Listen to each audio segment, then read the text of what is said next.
All right, breaking news. Everybody is stunned at this new Pete Hegseth scandal that could far surpass the gravity of Signalgate 1 and Signalgate 2. Even the White House was stunned as the Hegseth investigation brings up new illegal wiretap claims. This would be a scandal that would end any other administration, but the amount of corruption coming from this president hits you with such volume and such velocity that people don't really seem to notice. But just for a high-level overview, remember, Pete Hegseth went through Signalgate Part 1, and then after Signalgate Part 2, he fired 3 of his top aides and called them like deep state people trying to bring him down, even though these aides were people who worked with Hegseth for years, one of them even a decade. So Pete Hegseth fired these 3 aides with no due process, very little reasoning other than some alleged leak. Apparently, they leaked something. Now, during this investigation, Pete Hegseth and his lawyers, who seem incredibly incompetent, outright admitted that they used an illegal wiretap that violates the Fourth Amendment to figure out this information.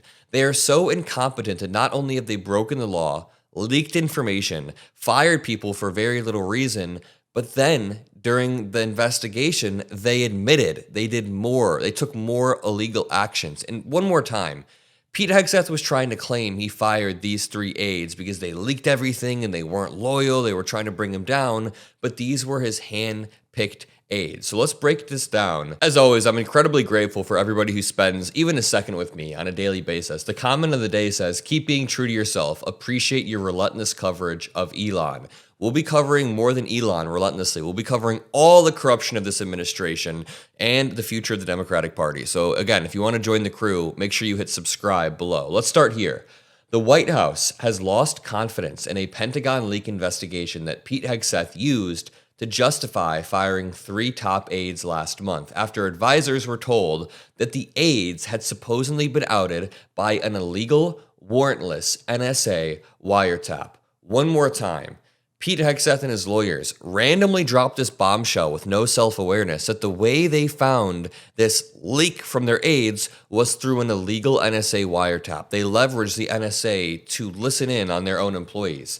The extraordinary explanation alarmed the advisors, who also raised it with people close to J.D. Vance, because such a wiretap would almost be unconstitutional and an even bigger scandal than a number of leaks. And I actually agree with that. I agree that this would be either on the same level. I think this would be worse than Signalgate. The fact that Pete Hegseth, while leaking info, was leveraging the NSA to spy on his own inside employees. What level of paranoia, drunkenness, alcoholism is this? Sorry, but the advisors found the claim to be untrue and complained that they were being fed dubious information by Hegseth's personal lawyer, Tim Parlator, who had been tasked with overseeing the investigation. This is almost worse. Pete Hegseth's lawyer, is the lawyer drunk too? He's randomly claiming that they took illegal actions, and that's that's how you nullify an entire case right there. The episode, as recounted by 4 people familiar with the matter, marked the most extraordinary twist in the investigation examining the leak of an allegedly top-secret document that outlined plans for the U.S. military to reclaim the Panama Canal. So Pete Hegseth's aides, they're saying, leaked this Panama Canal document. The advisors were stunned again when Parlator denied having told anyone about an illegal NSA wiretap himself and maintained that any information he had was passed on to him by others at the Pentagon. So he said this, then he realized, oh shit, I'm not going to say this. Just to back up, like broad level, one more time. After this classified military document that outlines the potential operations to retake the Panama Canal, that should be its own video, but we'll talk about that later.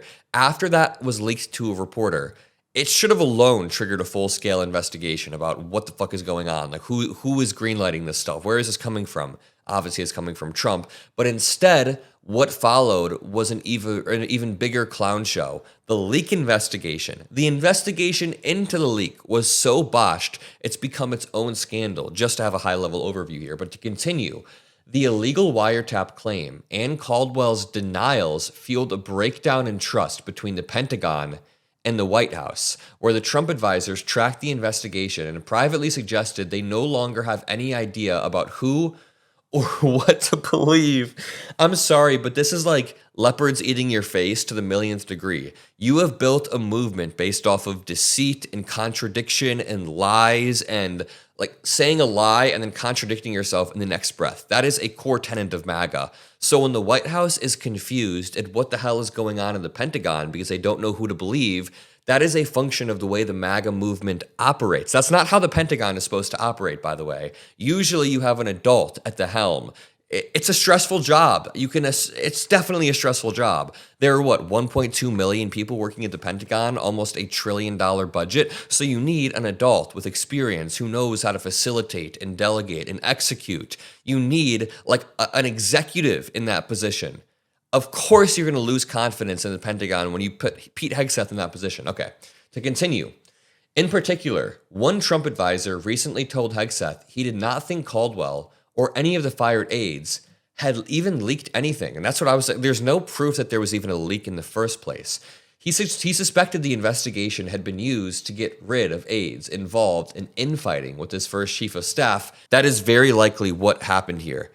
After Signalgate Part 2, not Signalgate Part 1, but after Part 2 dropped, which is when Pete Hegseth was found to be in a group chat with his mom and his brother, I believe, and he shared intel. After that dropped, there was reportedly a lot of infighting. Then you saw firing 1, firing 2, and firing 3. It seemed very linked to Signalgate Part 2 and Pete Hegseth wanting to purge anybody that he viewed as disloyal. So going back to that, then Hegseth's personal lawyer, Tim Parlator, who we were talking about earlier, told Trump advisors that it was an illegal NSA wiretap, then walked that back. Just wild.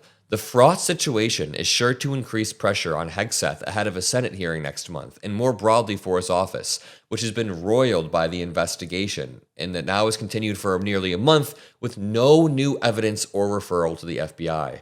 The fallout has left Hegseth with no chief or deputy of staff, as he relies on 6 senior advisors to run his front office, which is involved in setting the direction of the Defense Department that has a budget of nearly $1 trillion and oversees more than 2 million troops. Oh, well, my bad. I said 1.2 million. I meant to just say 2 million. 2.1 million, I believe.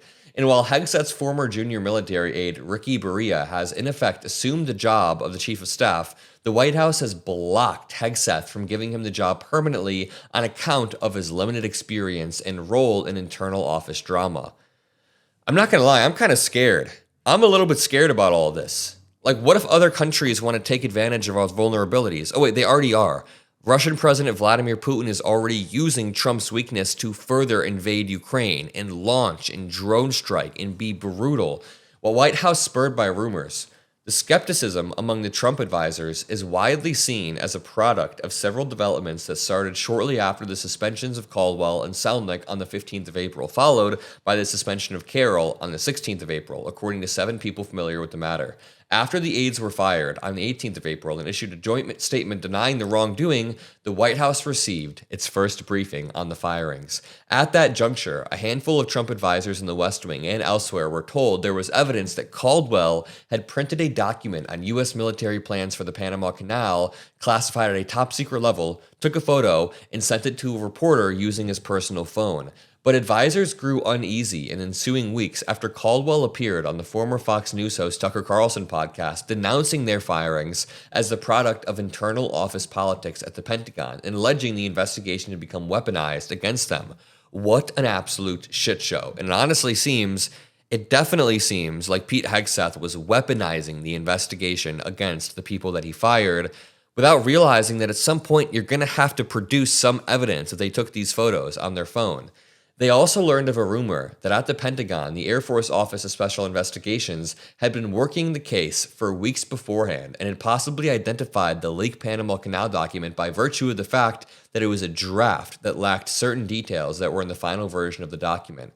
As the rumor went, the document had led the Air Force OSI to focus its investigation on mid-level aides. The point is, the Trump advisors in the White House are not really happy with Pete Hegseth. Not only are they not happy, it's not about that. They don't have confidence or coordination, which is terrifying for our country. And I'll leave it at that. Again, drop a like, subscribe. You can join the crew below. We're going to be relentlessly breaking down the lies being told by this administration and beyond. So I appreciate you all, and I'll see you in the next one. Peace out.